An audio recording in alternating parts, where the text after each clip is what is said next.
Welcome back, everybody, to another edition of the Say What You Like podcast. And this week, we're presenting to you our Super Bowl podcast week. And it's Super Bowl 51, which will be taking place on February 5th. The game starts at 3:30 Pacific time on Fox. But before we dive too deep into the Super Bowl, let's talk about a few lackluster games that took place these last couple weeks. Let's start with the NFC Championship game. Yeah, complete demolition of the Green Bay Packers at the hands of the Atlanta Falcons, 44-21. I mean, that score feels closer than it actually was. Yeah. And when you look at what happened, I think a lot of things like Green Bay finally just caught up to them. You know, the injuries, the lack of playmakers on defense, and Atlanta's offense, I mean, that's a machine. And they just can hit you so many different ways. And it's funny, I think you would agree that for Green Bay to win that game, they needed Atlanta to maybe stall in the red zone, get held to field goals, maybe miss a field goal, fumble in the red zone, and all that happened to Green Bay. So they put themselves even farther behind the people. And it just became a blowout. It looked like a bad Madden game. Yeah. It was time for the player to quit in the middle of the game. It was that bad. And you just saw, I think, the brilliance of Julio Jones, and I think he kind of solidified himself. It was like it was a very fluid thing about the run. Who's the best wide receiver, And I think after these games and what's happened with Antonio Brown and Odell Beckham, that Julio Jones has kind of just solidified himself as the best wide receiver. They have the best play caller in football. I believe they have the best diverse offense, and they just put it on full effect against the Green Bay Packers. It was on full display, and just the dominance on offense showed. But I think that not enough credit has been given to the defense in this playoff run. I mean, they've been getting after the quarterback. Aaron Rodgers didn't look comfortable, and I think that's why they slowed him down, like you said, in the red zone. They turned the ball over, and it showed, and it was a complete blowout. So that was the NFC game. The AFC game wasn't any better or any more competitive. Yeah, it was probably worse. I picked Pittsburgh to win the game, and I think they came in with a bad game plan, and I was completely shocked the way that game ended up. I expected it to at least be a competitive, close game. Yeah, and it just felt like they let Tom Brady do whatever he wanted. You have these athletic, fast linebackers. Send them. Just send them. Especially because, and I guess the knock is they played zone. They didn't switch to a man. And I understand you can't just switch your whole defensive scheme in the middle of the game. But if those zones aren't working, you should have other zone plays. You should have blitz calls where like, okay, you know what? He's going to throw it anyways. Let's send the house and hit him, and let's see if we get lucky. Yeah. Excuse me. And on offense, they got into the red zone a couple of times, and it was just bad play after bad play. The two run calls where they just got stuffed for like -4 yards, and then the out route that he couldn't catch. I think there was a fade in the end zone, and they just never looked like they got on track. It looked like they were shocked by how efficient New England was.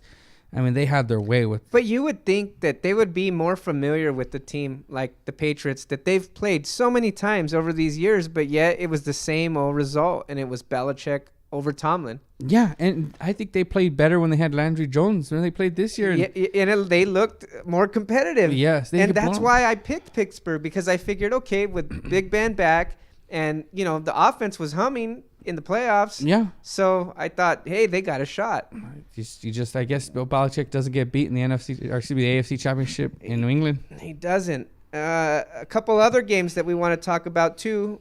We had the Senior Bowl, and I believe the South wins over the North 16-5. Davis Webb was the most outstanding player, and it looks like his draft stock is rising because of the game. Yeah, you look at him, the air raid offense that he ran is going to be an issue. The fact that he kind of supplanted Jared Goff, and Jared Goff hasn't really, set the league on fire. He hasn't even been in the league, it feels like. That's going to hurt him. But his performance, I think he has, a better arm. I think he's got a livelier feet. I think he can run a little. He's a little more mobile. I think he's definitely more mobile. Another guy. Not that Goff isn't, but yeah, I think see the difference. I think Goff has quicker feet as far as in the pocket. Yeah, he's got like the pain where your feet are jittery and you can move them around. Whereas I think Webb is just a natural runner. He's a better runner. Cooper Kupp, I've heard about. Great wide receiver, fast, quick, great route runner. I think he's 6 foot, a really good number 2 wide receiver. You probably get him in the second or third round. You had guys like, I believe, O.J. Howard. O.J. Howard, tight end. Yeah, and I mean, this is where a lot of your third, fourth, fifth round players come, and man, you pay attention. This is where Dak Prescott shined. This is where Dallas saw him. Yeah. So you and sometimes we like to focus on those first rounders. Last year, the focus, even Dallas, the focus was on Carson Wentz. That's actually who the coaching staff, coached as quarterback, but they ended up falling in love with Dak, who played for the South. So again, that's where you're going to find the gems. And if your scouts are doing their homework, you're going to grab these guys in the third, fourth round, and you're going to get a first round quality player. You're going to get a starter. Yeah. And that's what you're looking for. And then there was the greatest game of all. Oh, no, you're not talking about the Pro Bowl. Oh, yeah, that's where legends are made there. Yeah, so I was actually surprised. The Pro Bowl went back to the AFC versus NFC format, and the AFC beats the NFC 20-13. I'm surprised that the score was so low. I only remember the score being that low when it was Jerry Rice versus, was it Chris Carter? Or something. There was one year that the Pro Bowl was a low-scoring game like that. But ever since then, come on, I'm used to 45, 50, 55 points. Yeah. If you're going to be a joke, at least be a funny joke. Be a fun joke to watch, But this one wasn't even that. Kirk Cousins wanted that game like no one's business. Did he run that tackle down? I thought that he was playing for a contract out there. Yeah. That would be interesting if they said, you threw that pick and you didn't run that ball down. We can't sign you. Every game Another matters. year on the franchise tag. Yep. Yeah. But, I kind of like the game a little bit better in NFC, AFC, just because I know the players, what side they're playing on. Yeah. The last 3 years, I really didn't know who was on whose team or why this guy was chasing. I think they tried to copy the NBA when they've done it, but the NBA is so different because the NBA is about players. Right. You really don't care about, like, if you're a fan of LeBron, you probably followed him from Cleveland to Miami back, unless you're a fan of those teams. NFL's not like that. It's about teams, Yeah. Maybe it would be fun the first year because you get, maybe two guys that are wide receiver, DB, they play against each other. That's fun once in a while. But, traditionally, as low as this game is, I still like NFC versus AFC. Yeah, that's what the Pro Bowl's supposed to be. And move it back to Hawaii, last note. Yeah, exactly. But let's get into what everybody wants to talk about, and that's this week's Super Bowl. So we have the New England Patriots taking on the Atlanta Falcons. And I just want to go over a little bit of the tail of the tape before we get into our thoughts on it. And Atlanta comes in with a very high-powered offense. They average 33.8 points per game throughout the season. New England, about 6 points under, not 6 games. 6 points under, 27.6 points per game. And as far as yardage goes, again, the edge goes to Atlanta. They're ranked second in the league with 415 yards per game. But New England is ranked fourth, but they're a far fourth. They finish with 386 yards per game. So when you look at the offense, looks like I would imagine we both agree that Atlanta kind of holds the holds the hammer there. It's almost a little bit like the Green Bay effect, where Aaron Rodgers is kind of what makes the Green Bay offense go. And it's Tom Brady now. New England has better weapons, and they're coached better at this point than Green Bay was when they faced Atlanta. But Tom Brady's kind of like the key to that engine. He makes sure everything is in check and right. Whereas Atlanta, you just feel like that's an explosive offense. It's done from Kyle Shanahan's point of view. Whereas when I look at the offense in New England, it's more from Tom Brady's point of view. It's no knock against Matt Ryan. I think Matt Ryan is great, and he's performed at an MVP level because of what Kyle Shanahan has been able to do. Like, here are these players. This is the first year that they've all really kind of been together. They've had a year to gel. And you look at Julio Jones and Mohamed Sanu and Tyler Gabriel and the running backs. And, I mean, it's going to be hard for New England to sit there and say, okay, we're going to defend this or we're going to defend that. Whereas New England, I think the book is you got to get to Tom Brady. Yeah, nothing else matters. Definitely. I think that it's going to be a more difficult matchup for the New England defense than a lot of people are thinking right now. Yeah. Because they're used to taking away your best weapon. If they would have played Green Bay, they'd be saying, we need to put pressure on Aaron Rodgers. Yep. And there's no way we're going to let him be comfortable and beat us. If they were playing the Dallas Cowboys, they'd be saying, we're going to shut down, Ezekiel Elliott and the running game. They're going to take your strength and make you beat them with your third and fourth options. But when you take a look at the Atlanta Falcon, offense, their third and fourth options make plays. Yeah. And they beat people, and they've been beating people all year long. You name Mohamed Sanu. You've seen the way some of those catches were amazing. Yep. In the playoffs. And I think they've showed that they are capable of winning a game when you're double and triple teaming Julio Jones. And even when, let's say, New England, who will try to take Julio Jones out of it, and they'll put maybe a DB and a safety over the top. They might not put Malcolm Butler because he's not that big, doesn't play that physical. Yeah. He normally follows the OBJs, the Antonio Browns.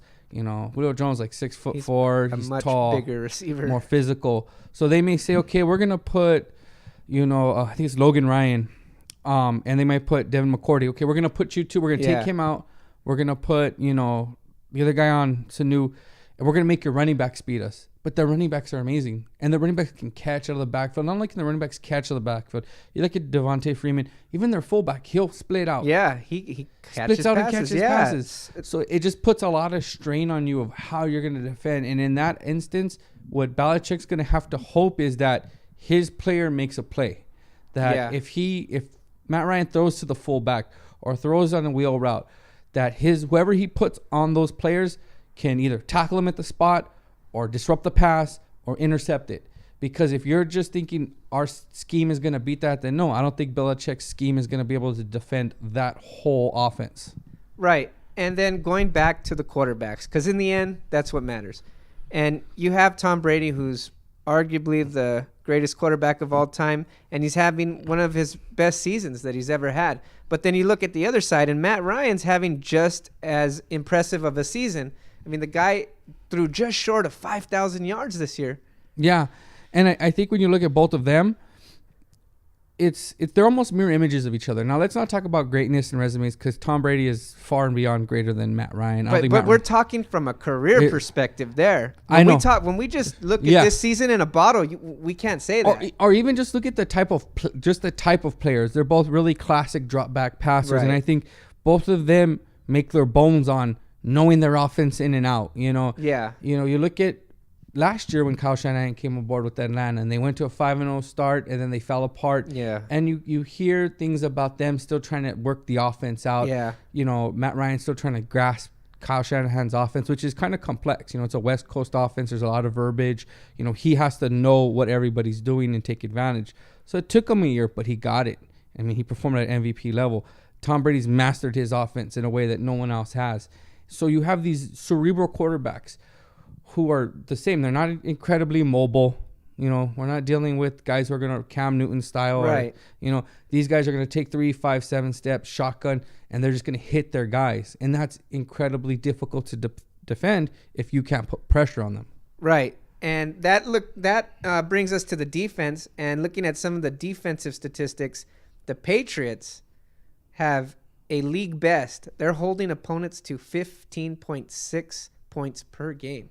That's just over 2 touchdowns. And you look at the other side, and it's a huge difference. They're allowing 25.4 points per game, so 10 more points per game. Yeah. So when you look at it, New England is actually outscoring their opponents at a more impressive rate than Atlanta is.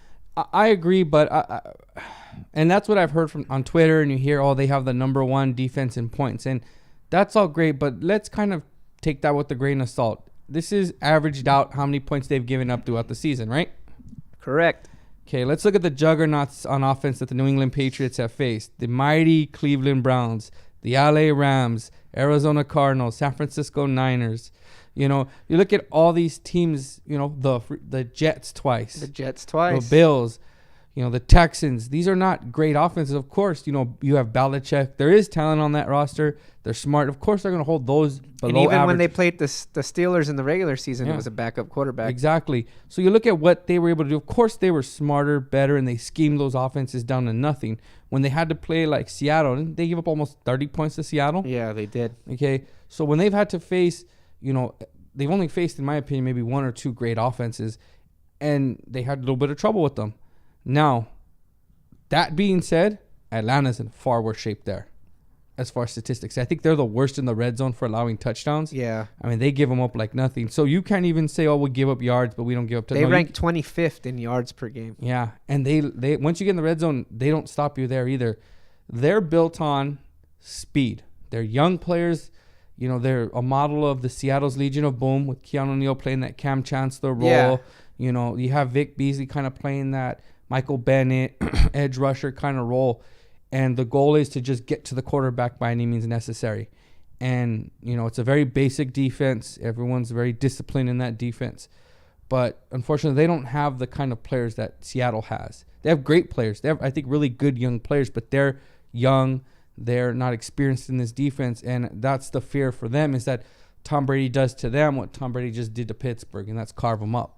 Yeah, but I also think that this defense is young, like you said, and they're inexperienced, and sometimes you can use that to your advantage. That's not always a negative thing, because they're young, they got fresh legs, and they don't know what it's like to be there. So they're going to do their best. They're going to be all out, and if they can, and I feel like if the Falcons can, again, just put a lead on them, it'll give the coaches the confidence in those players. I think it's more important that the coaches have the confidence in the players, because if the coaches know, hey, you know what, we're down by 10, 13 points to Tom Brady, who's not going to turn the ball over now on us, and Bill Belichick is too smart for this, we have to play conservative, and we can't let our best players play. Yeah. You know, but when you can show that you're competitive and build even a small lead or keep the game even at an even number, then you can unleash those young players and let's see what they can do. And that's where rookies become players and players become legends. That's true. At one point, Tom Brady was the inexperienced one. And what did he do? He beat the greatest show on turf. Yep. So we don't know that maybe that defense is going to be, maybe Vic Beasley becomes the new Von Miller. Yeah, this is the game that makes it. I mean, that's what Von did in the Super Bowl, was it last year? You know, that strip sack of Cam Newton. That kind of was the play of the game. And that's what they're going to have to. They're going to have to put pressure. Their zone isn't going to really, I just see their zone not being able to stop Tom Brady that much. The pressure can. Maybe they can be a little more physical with the wide receivers. But the key for them, and I think it's going to be the same, it's how you beat Tom Brady, is you have to hit him, not sack him. You have to hit him and hit him. Because your offenses should be able to put up points. So you can afford to give up some points. But if you can just put that body work in and hit him in the first quarter and hit him in the second quarter and try to get him to slow down. You know, if it's still close and they still need him to win the game and they can't rely on Garrett Blount and the running game and they still have to pass the ball, you know, and he has to hold it too. That's another key. What killed Pittsburgh was they just let the receivers run free. Yeah. And, I mean, Tom Brady could sit back, and none of his receivers looked like they got rerouted. I mean, you saw Hogan running free. Chris Hogan. Ran free. Chris Hogan had the same stat line as Julio Jones. Julio Jones. I saw that. That blew my mind. That's crazy. You know, and, and you have to force him to hold the ball. This one guy made a really good point on Twitter, and it was about how Aaron Rodgers wants to hold the ball. Aaron Rodgers takes the ball, he backs up, he looks around, he runs, you blitz him. You know, that he loves that. Yeah, he's holding on for the big play. He wants to home run. Yeah, and Tom Brady's not that. Tom Brady wants three-step drop. You know, it's Julian Edelman on a whip route. It's Chris Hogan getting past the linebackers. You know, he wants to run that. But if you can slow his offense down, if you can slow his wide receivers down, reroute them, and in those 2-3 seconds he has to hold the ball longer and hit him in that process, that's the beginning of stopping Tom Brady. Or no, I shouldn't say stopping, slowing down Tom Brady. Yeah, slowing him down. And that's what Atlanta's going to have to do. So let's take a look at the coaching staffs. Now, here's where I think the coaching staffs are going to play a bigger part in this game more than a usual game, because I think this is where experience matters. I don't think experience, I've always said I don't think experience, I think it's very overrated with players. Mm-hmm. But when it comes to coaches, it's different. You have Bill Belichick, and he's been here before. He knows what Tom Brady can do. He knows how to scheme his defense to take away what you're trying to do. So I think once he gets a taste of Atlanta's game plan, he's going to force someone like Kyle Shanahan to beat him in a different way. Yeah. So in the second half, they're going to have to reinvent themselves. And it's going to be a game of chess. And for me, this is where I give Belichick the edge. I don't know if you think Dan Quinn or Shanahan is on that level, but do you see them being able to make the necessary adjustments in the second half See, that's what's to interesting. stay with the Patriots. See, like you said, that's comparing those two. And you hear Eric Mangini on Fox Sports, and he makes a great point. Belichick makes you fight left-handed. So basically, he makes you fight. Now, he doesn't just take away your weakness. He makes you do the opposite or makes you uncomfortable. That's his goal plan. I want to make you uncomfortable in the way you do your offense, in the way you game plan, in the way you're going to draw up plays. And the coaching staff, I mean, Dan Quinn's, he's been to 2 Super Bowls. I mean, it wasn't as a head coach. It was as a defensive coordinator. It was primarily because of his defense. Yeah. And, I mean, I believe he was the defensive coordinator when they lost to New England. He hadn't taken the job yet. Yes, he was. Yeah. He was because Gus Bradley had been gone for a while. So I think he was just in charge of it. Yeah. So, that defense did good at times and then it got shredded. But at least he knows what Tom Brady can do. He's seen Tom Brady at his best. So he kind of understands what they're going to do. I don't think New England is going to change to change who they are, in the sense that Tom Brady's not going to magically get better or what. He's Tom Brady. He's going to do what Tom Brady does. And it's going to be interesting. The real game is going to be between Bill Belichick and Matt Patricia versus Kyle Shanahan. That's going to decide. In my opinion, that's where the Super Bowl gets decided, because that is like 3D chess right there. You have one of the great offensive minds versus the greatest defensive mind with his assistant with 2 weeks to prepare against your explosive offense. And they're going to sit there and say, okay, Kyle Shanahan, here's what we're going to do. We're going to double Julio. We're going to single. We're going to be rough with your receivers. We're going to dare the officials to call holding on every play. We're going to hit your running backs out of the backfield. We're going to do all these things. How do you adjust? Yeah. How do you adjust in a quarter, in a half? You don't want to fall behind and then try to adjust later. You want to be able to adjust in the Super Bowl. Not great adjustments or these wild adjustments people always say you need to do, but slight things, motion, two backs. Something that'll force Belichick to go back to his drawing board and say, that's something I've seen Atlanta do throughout, these last couple years. Like I've always, and when we had those, we brought up earlier the wide receiver debates. First it was Odell, then it was Antonio Brown, and it was this guy, and it was that guy. But I've always said I really like Julio Jones because he can play any position. When when you have that safety and you move him into the slot, the safety now has a decision to make. Who's he going to commit to? Yeah. And again, if you're not getting pressure on the quarterback, guess what? A quarterback like Matt Ryan, he's going to see that, and he's going to hit the right guy. Yeah. Regardless, if it's Julio Jones or Mohamed Sanu, he's going to hit the right guy. Yeah. And so New England has to be ready for that. And a great example is when, Atlanta's played Seattle. Even though they lost in the regular season, they still put up points. And what that really was, Dan Quinn going to Kyle Shanahan and saying, this is what that cover 3 hates. And Kyle Shanahan said, okay, you know what, Julio Jones, we're going to put you in the slot. If Richard Sherman wants to come, we're going to make him pay for that. If we're going to put a smaller DB, and I think what you're right about Julio Jones is that he's a guy that can play the slot, and he's still 6'4". He's huge as a slot. He can play outside. He can jump. He can do it all. He runs any route. And Bill Belichick hasn't, when you really look at it, and those Super Bowl runs, they've given up yards to wide receivers. T.O. had a field day against them. Yeah. You look at, if you remember, the Panthers, who didn't have this great offense, put up points, They did. And this is when he had historically great players on defense. Your Brewskis, your Vrabels, your Richardsons, your Ty those were top defenses. Yes. He's kind of doing it with good players, but grit and scheme. That's what he's doing it with these guys.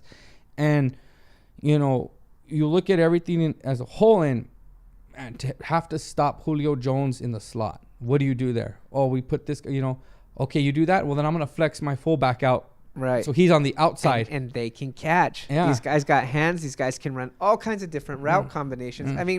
Look, Kyle Shanahan gets props as well. He should. But he has the weapons to make it work. So, in my opinion, when I look at that, I feel confident that Shanahan will be able to make those adjustments, over the great Bill Belichick. And I'm just going to call it right now. I'm going to say Atlanta 37, New England 32. Yeah. I'm going to take, you know what? I'm going to take Atlanta. The more I think about it, Atlanta has done some amazing things on offense. Is this with your head or your heart? Be honest, because I got to admit, a little bit of this decision is with my heart. When you look at the tape, okay, let me ask you a simple question. If I took Tom Brady out of that, would that change the way you view the Patriots score? Like if Tom Brady just got hurt in the first quarter, first play of the game, he's out, now it's Jimmy Garoppolo. Yes. Okay. Yes. So then I would say Atlanta 37-22 or something like that. So, I mean, Tom Brady accounts for so much, but I feel like the better team is Atlanta. Like, that's how I look at things. That's how I feel about that team. But you have Belichick, who's such a great coach, who puts them in the position. You have Tom Brady, who's, the master of all quarterbacks at this point. He's ruling everybody. But you know what? I think this is Atlanta's year. I really do. The more I think about it, the more I think they can get pressure on him. He's going to be tense. I don't care what anybody says. He knows what a win here means. It means he gets to surpass Montana, his idol. He gets to put his name above Montana because in football, he has the 5. Only quarterback to have 5, Yeah. And that's big. And he's going to have to keep up with an offense that I think is going to really shock a lot of people. A lot of people are looking at it like, oh, yeah, that's a great offense. But Belichick will figure out how to stop them. Yeah, he may for a quarter, for a drive or two.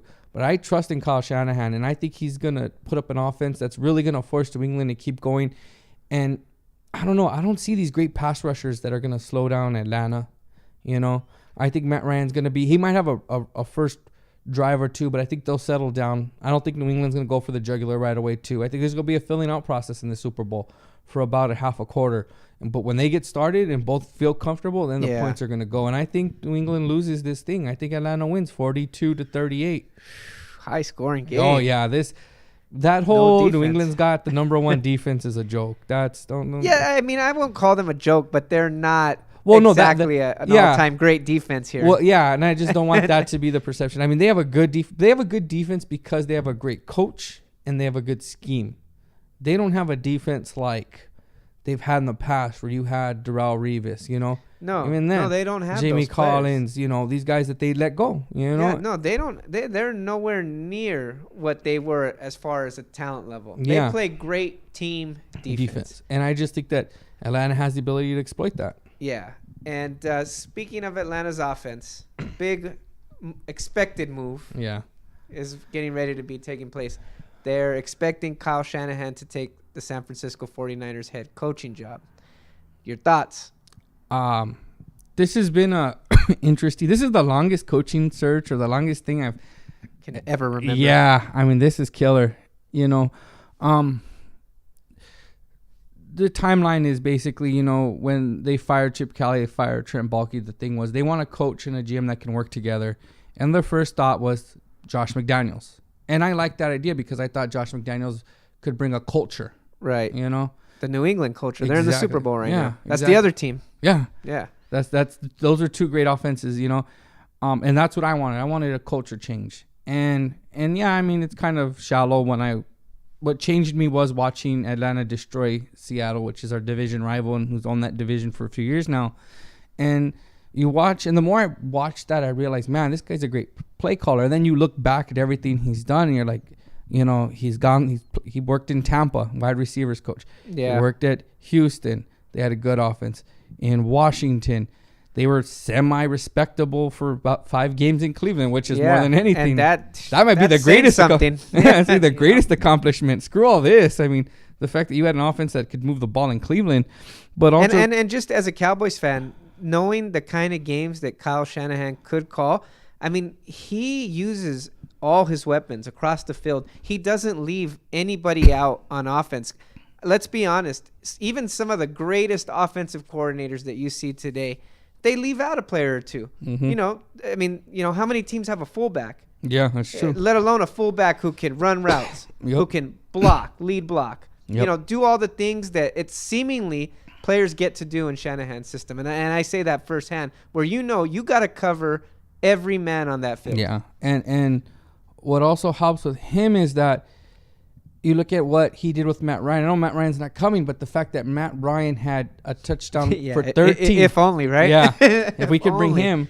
But the fact that Matt Ryan completed a touchdown to 13 different receivers tells you how complex, right, but how efficient at the same time. And I don't want to get too far into the weeds with this, but basically what he wants is he needs a quarterback that's smart and he needs a center that's smart. That's why Atlanta went out and got Alex Mack, who was the center from Cleveland. Right. They went and got him because he was smart enough to help him because this is such complex verbiage. And then he makes your skill position players learn simpler things. So he'll tell, two of the receivers, don't worry about what all this other stuff. You worry about doing 2 or 3 things. Do your job. Yeah, exactly. And I'll put you in position to succeed. Yes, the burden's going to be on the center and the quarterback. Yeah, you need smart players in those positions. But man, when you watch him do this stuff, and as Josh McDaniels kind of decided he didn't want the job, and I got kind of nervous because all of a sudden it was like it's going to be Tom Cable, which is depressing as shit. No, he was the Raiders head coach. Yeah, and I mean, his shenanigans. And so, I mean, there's just no, please. And then he dropped out, and it was just Kyle Shanahan left. And you sit there and say, this is probably the best offensive play caller this year. Right. Just as far as being able to scheme and stuff. There's, that doesn't always translate to being a great head coach. But you're the son of a Super Bowl champion. You were a ball boy for the Niners when he was the offensive coordinator. When Shanahan was there in the 90s. You've been around this culture for so long. You've been dissecting plays since you were in the 7th grade. Right. So I mean, his mind and acumen is beyond, I think, question as far as an offensive play caller. As it translates to head coach is different. But I am excited to see him come in and to find a quarterback and to make this offense, even in the Harbaugh years, this offense wasn't, this. No, it wasn't. It wasn't the strength of the team. The strength of that team was clear cut. The defense. Yeah. Playmakers across the field. And like you said, we both mentioned Shanahan has success pretty much everywhere he's been, and he comes from a great family tree, and he ties back into San Francisco. Actually, in the end, it's kind of like he went full circle here. But again, one of the things that he's always had, or at least for the most part, is players, and that's the one thing that San Francisco really doesn't have is playmakers on offense. So you look at the GM, and John Lynch just got hired as the GM. And look, being completely unbiased here, I don't see that as a bad thing because I think it's very good to go off and take that risk because if you don't swing for the fences, you'll never hit a home run. Yeah. So even if they strike out, hey, I'm always willing to say at least they tried. Yeah. And John Lynch, everybody respects him. They say he's a good football mind. They say, you were even mentioning he doesn't come with a big ego, which is something that, has plagued San Francisco over the last 10 years or so. So he seems like a good candidate. But let me ask you, 6 years? That's a bit much. And if it blows up, that's really going to screw them because they're still paying Tom Sula. They're still paying Harbaugh. They're still paying everybody, right? Chip Kelly. Yeah. I mean, I think I got a check last week. So, this needs to work. And I want to hear what you think is the reason why they gave Lynch 6 years as opposed to 4. There's a few reasons. I think one is the fact that they hold him in such high regard, and he wasn't going to just leave that job. It's the same thing with John Gruden. John Gruden's not coming off that booth for a 4-year deal. No. He's coming off for a 6-year deal, complete control, millions of dollars. And yes, it's apples to oranges in the sense that John Gruden's a Super Bowl winning coach, and John Lynch has had no experience in doing what he's going to do. And I think what they wanted to do was marry Kyle Shanahan to somebody that he respected, that he felt could work with him, because that's what plagued San Francisco for these last 4 years is that Trent Baalke and first it was Harbaugh, and they just could not get along because Baalke had such an ego. Like, I pick the players, I decide the 53, you coach. That's your job. You don't fucking come in here. Sorry, language, but that's literally how he said it. Literally how he said it. You say what you like here. And that's toxic. You're supposed to work together. And when he fired... Sounds like a place we might have worked at before. Oh, yeah. Those are memories. Sounds like lots of fun, but... Yeah. Oh, shenanigans. And you reach great heights, but they just don't last. No, they don't. They were never meant to last, Well, no. They were great, but never meant to last. And... a 6-year contract, this better last. Yeah, and I think it will, because I think the one thing people hate on Jed York, but I think what Jed York has found out and what he's realized is, this needs to work. First of all, the rumors of him being cheap. He ain't cheap. He's paying he could have easily kept Chip Kelly and just said, not cheap. He could have said, all right, we're going to keep Chip Kelly. This was a throwaway season. No, he didn't, because he realized the error. He realized that he had a GM that was lying to him, that was telling him, like, oh, this roster is fine. No, this roster isn't fine. He fooled a lot of people. I looked at the roster and said, okay, we could do so. And then you realize, oh, no, we can't, And you're going to give Kyle Shanahan what Kyle Shanahan wants, because he's going to be the Belichick. You know, that's Right. his role, is the Belichick role. You know, I'll call it head coach, that's fine. He's the Belichick role. You're going to give him what he wants. I want 6 years because this is a big mess. This isn't something that's going to take 2 years and then we're in the playoffs. No, this is going to take 3 years before you get to the playoffs. You know, you want to see improvement. You want to see talent on this roster.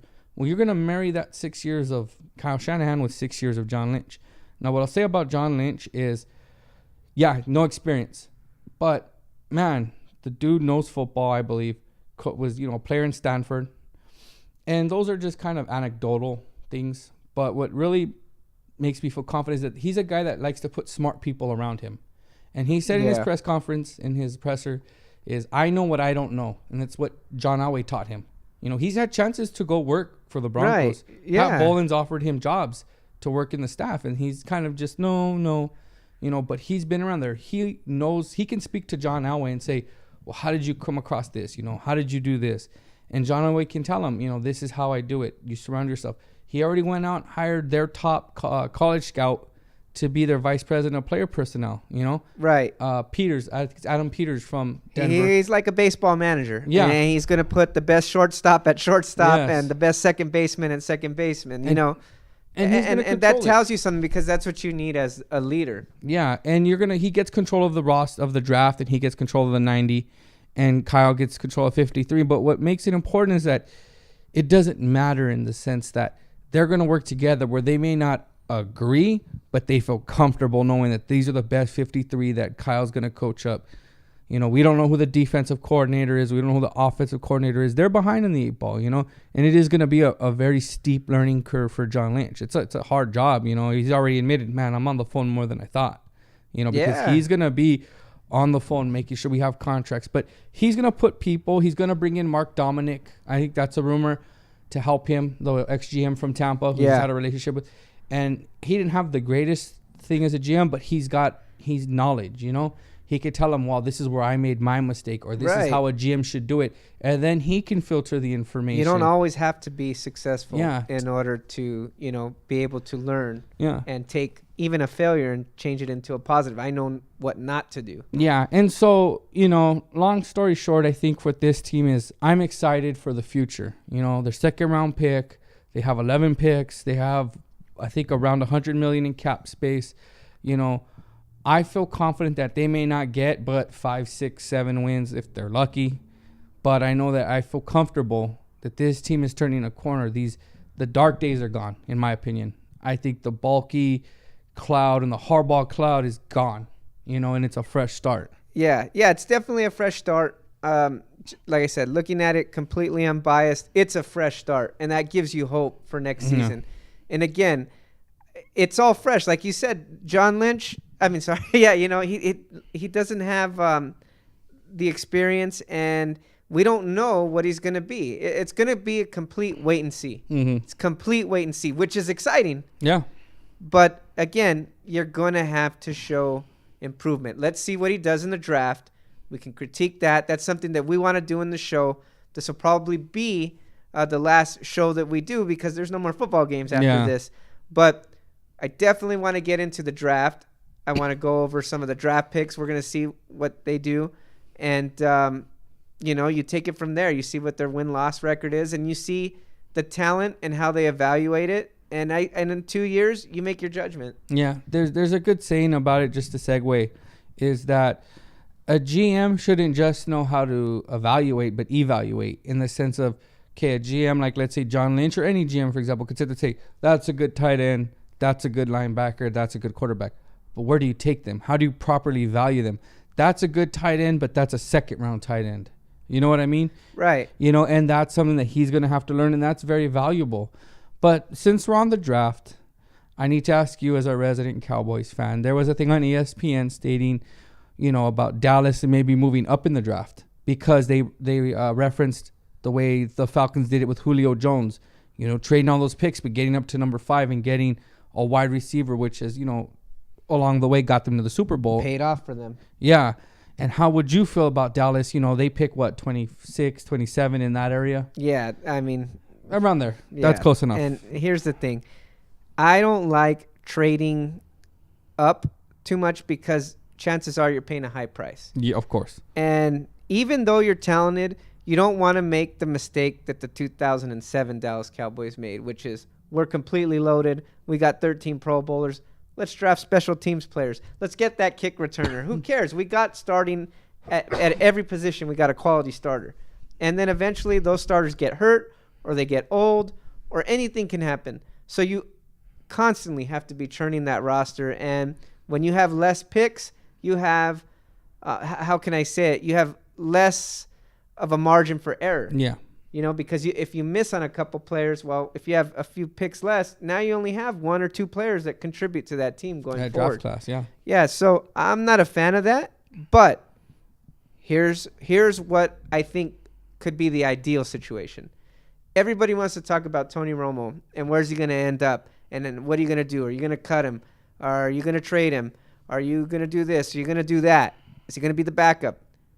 But if we can get the trade done for a draft pick, not necessarily like a high draft pick, but as leverage to move up in a round. Yeah.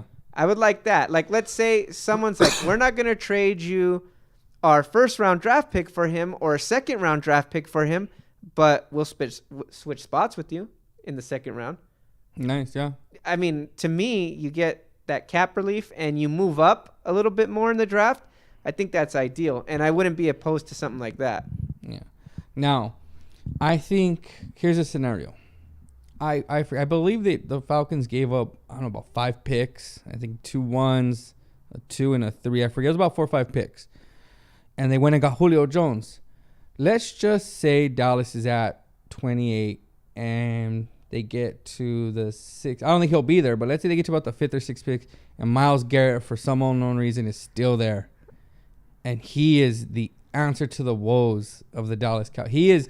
He is the end all be all. He is the top. He won't be there because I think Cleveland's not that dumb. I don't think San Francisco, Jacksonville. But let's just say he gets a Larry Tunsil issue a couple weeks before the draft. Nobody really cares. Doesn't impact him that way. But the fear drops him a couple spots. And you call and, let's say Jacksonville calls you or the Jets call you and say, hey, we want Romo 2 1s, a 2 and a 3, and the 2 and the 2 and the 3 are in 2 years. But you get the best pass rusher of your generation. You said 2 number 1s. You get this year's. Well, my view of this is this: they're gonna take our number 1 this and year. get your next one next year, and you're gonna give up a 2 this year and a 3 next year.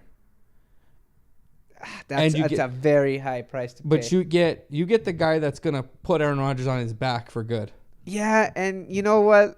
Like 5 years ago, we drafted the best corner since Deion Sanders, and how did that work out for us? Yeah, that's true. You just can't take that. That's too high of a price. Now, if you told me 1 number 1, and then maybe a 2 and a 3, and throw in something else, yeah. But once you go 2 number 1 draft picks, I don't care who it is. It better be Tom Brady. It better be Aaron Rodgers if I'm giving you 2 first-round draft picks. Back in the 90s, talking about GMs having to, grow up like Jed York there. Hey, Jerry Jones did that in the 90s. He thought, hey, this is easy. I won 3 Super Bowls in no time. And he had to grow up because he made a dumb trade for Joey Galloway. He thought Troy Aikman's in his last years, and Michael Irvin got hurt. He needs a number 1 receiver. Let's get a young, wide receiver, and he traded 2 first-round draft picks. And the team went 5-11 3 straight years after that. So to me, the risk-reward just doesn't add up. Is it just because it's that position? Do you? I mean, defensive end and pass rusher is important, but is it that important where you give that up? Like, is there anybody other than maybe Lawrence Taylor? I don't know. Maybe even Lawrence Taylor's not worth that ransom for you. But you don't know that you're getting Lawrence Taylor yet. I know, but like I said, neither did Atlanta didn't know. Yeah, that's true. That's true. Like you said, sometimes you have to take. Like, I agree. I don't think, in my opinion, Dallas is at the point where they can do that. I just don't. I don't think they can. I think they're still at a point where they're building something sustainable. But if you were Jerry Jones and you looked at him and said, look, there's nobody that with these picks we're going to get. We can get him.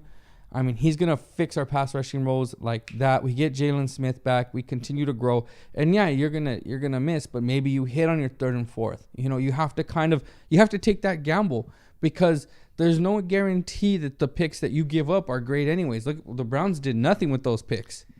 No, they didn't.